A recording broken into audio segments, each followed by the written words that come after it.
బొగ్గు గనుల వేలాన్ని నిలిపివేసి నేరుగా సింగరేణికే కేటాయించాలని దళిత హక్కుల పోరాట సమితి రాష్ట్ర కార్యవర్గ సభ్యులు మద్దెల దినేష్ కేంద్ర ప్రభుత్వాన్ని డిమాండ్ చేశారు.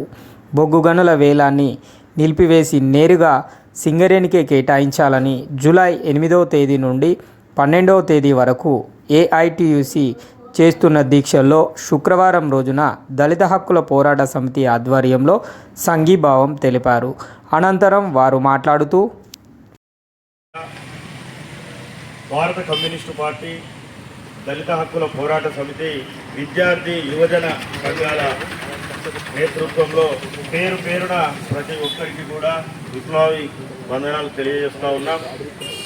కేంద్ర ప్రభుత్వం మూడోసారి అధికారంలోకి వచ్చి దేశంలో ఉన్నటువంటి ఏదైతే లాభాలు వచ్చే పరిశ్రమలను ఎంచుకొని ప్రైవేటీకరణ చేసే దిశగా మోడీ ప్రభుత్వం పూర్తిగా పూనుకుంటున్న తరుణంలో ముఖ్యంగా సింగరేణి చరిత్ర దాదాపు 130 సంవత్సరాలు కలిగినటువంటి చరిత్ర, అందులో 90 ఏళ్లకు పైగా ఘన చరిత్ర, కార్మికుల హక్కుల కోసం పోరాడే చరిత్ర సింగరేణి కాలనీస్ వర్కర్స్ యూనియన్ ఏఐటీసీకి ఉంది. ఏఐటీసీ అంటే అనేకమైనటువంటి ఉద్యమ నేపథ్యంతో కూడుకున్న చరిత్ర, ప్రాణ త్యాగాలతో కూడుకున్నటువంటి చరిత్ర, కార్మికుల హక్కుల కోసం ప్రాణాలు అర్పించినటువంటి ఘన చరిత్ర ఏఐటీసీకి ఉంది.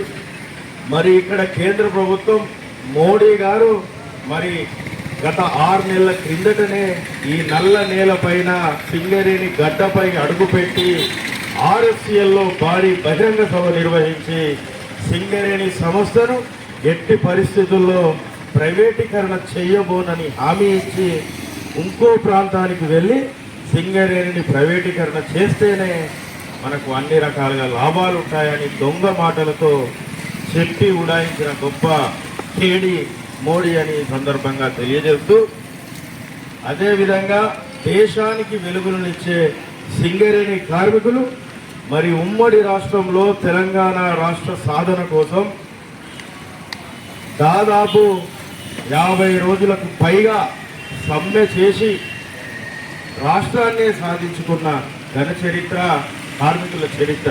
అలాంటి చరిత్ర కలిగినటువంటి సింగరేణి సంస్థను నేడు ప్రైవేటీకరణ చేయనీకి, బొగ్గు గనుల వేలాన్ని వేయనీకి అనేకమైనటువంటి కుట్రలు పన్నుతున్నారు. మరి బొగ్గు గనుల శాఖ మంత్రివర్యులు మన తెలంగాణ ముద్దు బిడ్డ అని మరి ఆయనకే మంత్రి పదవి రావడం గొప్ప విషయమని, ఆయనకు మంత్రి పదవి వచ్చినాక వివిధ రాజకీయ పార్టీలు ముఖ్యంగా బీజేపీ పార్టీ చెప్పుకుంటూ వచ్చింది. మరి కేంద్ర ప్రభుత్వంతో ఇదే బొగ్గు గనుల శాఖ మంత్రి ఆయన కేంద్ర ప్రభుత్వాన్ని హెచ్చరించి 130 ఏళ్ల చరిత్ర సింగరేణి సంస్థ ప్రభుత్వాల ఆధీనంలోనే ఉండాలని మరి కేంద్ర ప్రభుత్వానికి సూచించకుండా ఆయన ఒక ముందడుగు వేసి సింగరేణిని ప్రైవేటీకరణ చేస్తాం, బొగ్గు గనులను వేలానికి వేస్తామని చెప్పడం నిజంగా సిగ్గుచేటు. మీకు దమ్ము ధైర్యం సింగరేణి మీద, సింగరేణి కార్మికుల మీద ప్రేమ ఉంటే మరి వేలాన్ని నిలిపివేయాలని మేము డిమాండ్ చేస్తూ ఉన్నాం. లేని ఎడల కిషన్ రెడ్డి గారు బొగ్గు గనుల శాఖ మంత్రికి రాజీనామా చేయాలని ఈ సందర్భంగా మేము తెలియజేస్తూ ఉన్నాం. ఏది ఏమైనప్పటికీ వేలాన్ని సింగరేణి బొగ్గు గనుల వేలాన్ని నిలిపివేసేంత వరకు సింగరేణి ప్రాంతంగా పెద్ద ఎత్తున మనందరం ఉద్యమం చేయాల్సిన అవసరం ఉంది.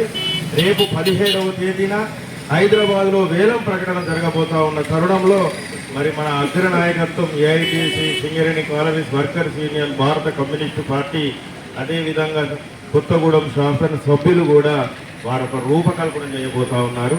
మరి దానికి సంబంధించి మనకు పూర్తి వివరాలు త్వరలో రేపో ఎల్లుండో అందుతాయి. మరి పెద్ద ఎత్తున మన అందరి తరఫున హైదరాబాద్ రాష్ట్ర రాజధానికి వెళ్ళి బొగ్గు గనుల వేలాన్ని నిలిపివేసే దిశగా మనం ప్రయత్నం చేయాలని, మన పోరాటాలకు వెనక్కి పోకుండా ముందుకు సాగాలని, అక్రమ అరెస్టులతోటి ఉద్యమాలతోటి ఎలాంటి వీరి దాడులకు భయపడేది లేదు. మరి మనకు అక్రమ అరెస్టులు కానీ, ఉద్యమాలు కానివ్వండి, అదేవిధంగా కేసులు కానివ్వండి మనకు కొత్తేమీ కాదు. పెద్ద ఎత్తున ఉద్యమించిన ఘనత కమ్యూనిస్టు పార్టీకి, అదేవిధంగా ఏఐటీసీకి, ప్రజా సంఘాలకు ఉన్నదని తెలియజేస్తూ మరి ఈ అవకాశాన్ని ఇచ్చినటువంటి కామ్రేడ్స్ అందరికీ పేరు పేరున ధన్యవాదాలు తెలియజేస్తూ